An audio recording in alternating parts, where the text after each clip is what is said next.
¿Qué tal? ¿Cómo se encuentran? Les habla Miguel González y a continuación voy a exponer este video como acción solidaria para el tema del papel de las mujeres en ciencia e ingeniería. Entonces, principalmente, ¿qué se va a exponer aquí?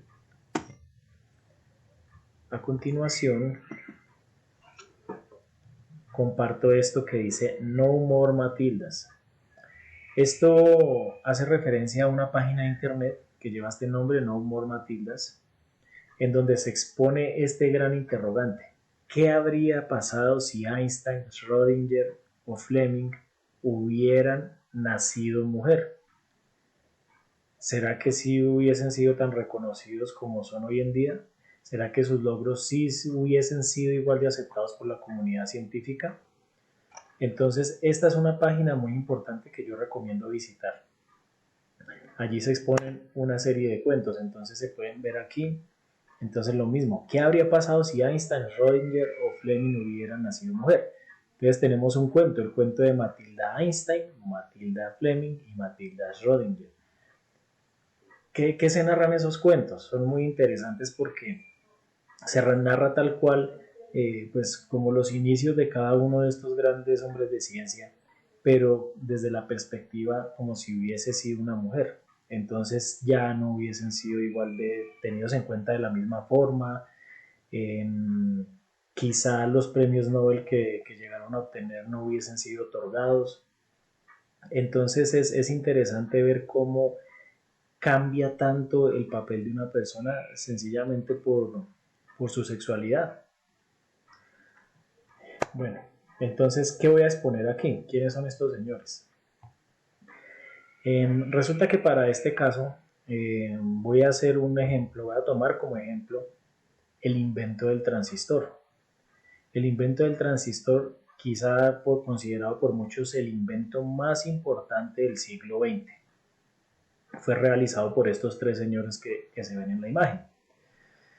Entonces, ¿qué muestran estos señores ahí? Así como se ven, como lo dice el texto aquí al lado. Entonces, ¿qué es lo que dicen? Voy a correr aquí la cámara. Nos dice, una de las fotografías con la que los laboratorios Bell anunciaron la invención del transistor. Bardeen, Shockley y Brettain, aunque parece que reina la armonía entre los tres, nada más lejos de la realidad. Y precisamente eso fue lo que pasó con este grupo de pues, célebres científicos, en donde todo el desarrollo de ese invento del transistor, eso fue lo más parecido a una novela, mejor dicho, eso fue una cosa tremenda.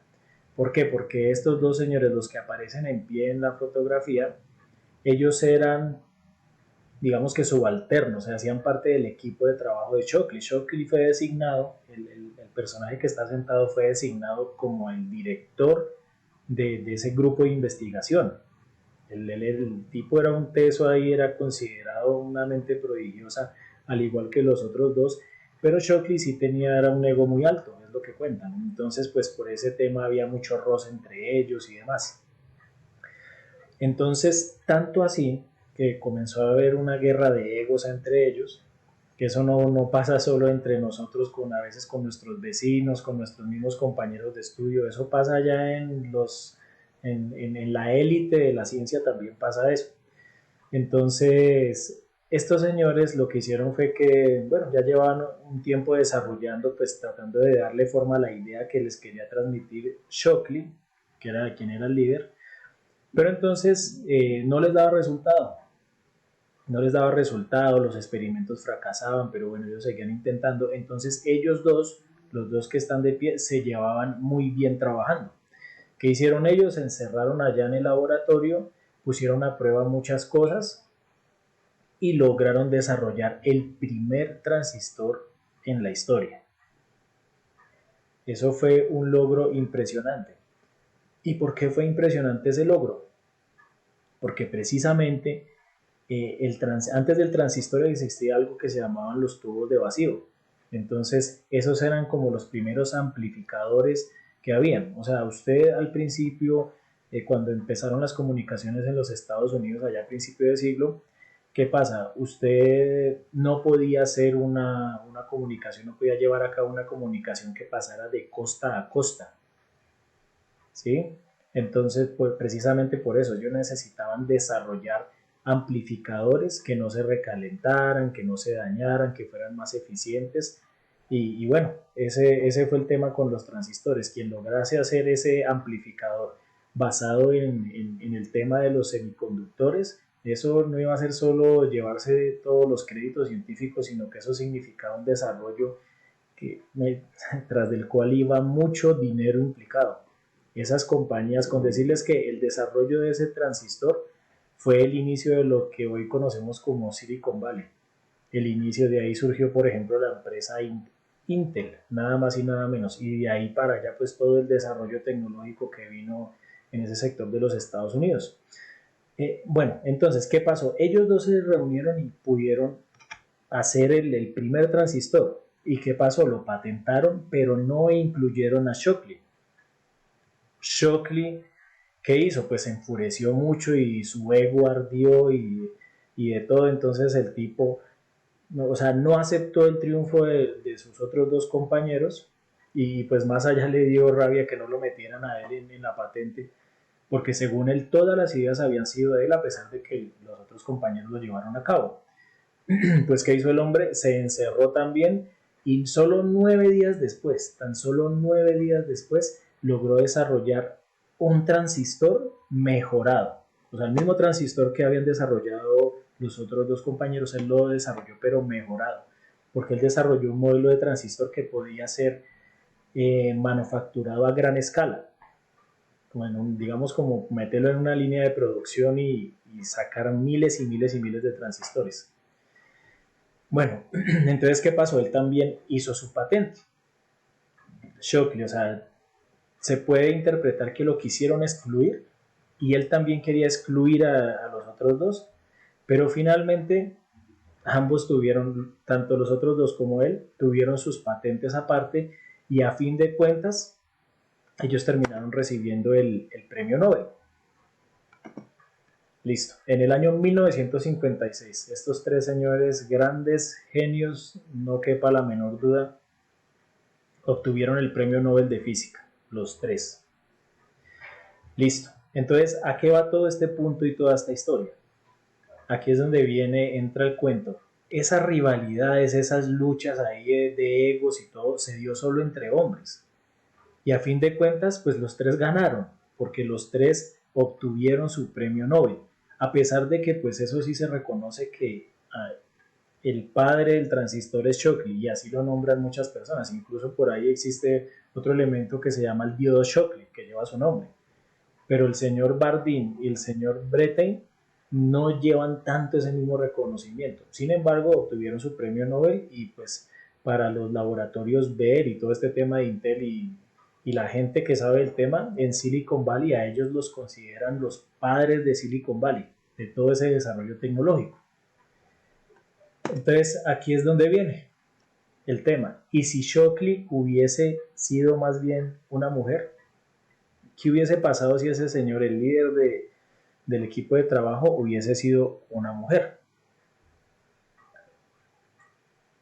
Entonces, ¿yo de qué me valgo? Yo quiero valerme como de la idea que transmite esta página de internet, la cual cito en las referencias. Y también este es un escrito sacado de una página de BBVA Open Minds, en donde se exponen ciertos artículos históricos con respecto a temas científicos muy interesantes. Entonces, dice así: ¿y si Shockley hubiese sido mujer? Dice el cuento de Matilda Shockley. Matilda Shockley nació en Londres en 1910 y era de padres originarios de los Estados Unidos. En el 28, tan pronto sus padres regresaron a Estados Unidos, ingresó en el California Institute of Technology, Caltech, donde cursó estudios de física, graduándose en 1932. Posteriormente realizó estudios de doctorado en el Massachusetts Institute, bueno, en el MIT, que todos sabemos que eso allá no estudia cualquiera y no se gradúa cualquiera, ni mucho menos. Entonces, esta muchacha es una tesa. Esa muchacha es, mejor dicho, va para genio. Entonces, en el año 1936 obtuvo el título de doctora en este caso. Ese mismo año comenzó a trabajar en los Bell Telephone Laboratories de Nueva York, pertenecientes a AT&T, un gigante de la industria de las comunicaciones. Entonces, ¿qué pasó? En el año 45 el director del laboratorio Melvin Kelly puso a Matilda a cargo pues, de ese equipo de investigación para que pudieran desarrollar el tema del transistor, bueno, que en ese momento no se llamaba transistor, ellos simplemente estaban haciendo un amplificador. El nombre transistor como tal vino mucho después de que dijeron, digamos, si inventamos esta vaina, como qué nombre le ponemos, y se llamó transistor. Entonces, bueno, aquí tenemos a Matilda Shockley, en este caso es la líder del equipo, la dura en el tema de los semiconductores y todo este tema. Y bueno, entonces, ¿qué pasa? Aquí se explica, no voy a ahondar mucho en ese tema, lo voy a dejar ahí para que lo lean si quieren, pero entonces, listo. ¿Qué pasa? Kelly, que era pues el director del laboratorio, llegó a la conclusión de que necesitaban disponer de un dispositivo amplificador más fiable para realizar eficientemente las comunicaciones a tan gran distancia y supuso que la respuesta debía buscarse en los semiconductores. Entonces puso a Matilda a liderar ese equipo de trabajo. Entonces, durante el año 46 y 47, los resultados obtenidos por el equipo dirigido por Matilda Shockley no fueron nada esperanzadores, pero desde la primavera del 47, los dos de los miembros más brillantes del grupo, John Bardeen y Walter Brattain, trabajaron en la búsqueda de soluciones al problema sin contar con Shockley. O sea, ellos le tenían como cosa a la muchacha, no se la llevaban bien. Entonces, bueno, ellos pudieron desarrollar y lograron patentar. ¿Listo? Entonces, en los primeros días de enero de 1948 presentaron una patente para la fabricación del primer transistor de puntas de contacto de la historia, en la que no figuraba Matilda Shockley como autora, o sea, la desaparecieron. Al enterarse de esto, pues Matilda, ¿qué hizo? Pues ella de todas formas se puso muy triste porque dijo, ¿cómo así es el equipo que yo dirijo y no contaron conmigo para el desarrollo del experimento? Entonces, lógicamente, pues esta mujer se sintió muy triste, pero sea como sea, tenía pues su orgullo herido de alguna forma y comenzó a trabajar a solas en este dispositivo. Entonces, Matilda Shockley intuyó que sería difícil de fabricar en grandes cantidades con suficiente fiabilidad, dado que era físicamente endeble. Entonces ella se encerró nuevamente en su casa, concibió un transistor diferente al de puntas de contacto denominado transistor de unión y presentó otra patente el 23 de enero del año siguiente, pero su patente no fue aceptada debido a que hacía 9 días Bardeen y Brattain habían presentado una patente para el transistor. Esta situación tan embarazosa puso a los directores de los Bell Labs ante un dilema. Por una parte, Bardeen y Brattain habían fabricado el primer transistor por su cuenta, sin la contribución de Matilda, pero por otra parte, el diseño de Matilda era mucho mejor y permitiría la fabricación en masa del producto.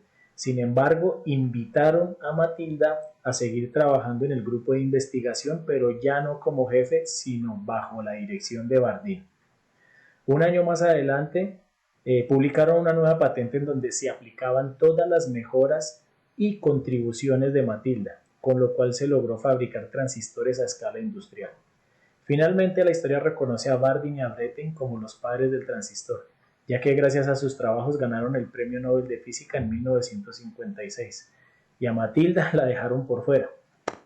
Entonces, este es un cuento inventado, aquí presento las referencias. Entonces, finalmente, sí, aquí están las referencias, el cuento pues en alguna parte, en la parte final fue mi autoría. La parte inicial la extraje de esta lectura de Ignacio Mártir de la Plaza. Muy interesante, ahí narra, es un buen resumen acerca de la historia del invento del transistor. Y pues sí, recomiendo que visiten esta página, No More Matildas. Son muy interesantes las lecturas que allí se encuentran. Y finalmente espero que haya sido de su agrado esta exposición y pues la verdad espero que comenten, que hagan saber qué opinan de cada una de estas historias y que ojalá pues también dejen una opinión acerca de la página, No More Matilda. Sería excelente que muchos de nosotros visitemos páginas como estas. Entonces, eso sería todo por el momento. Muchas gracias por su atención y espero que terminen de pasar un buen día. Hasta luego.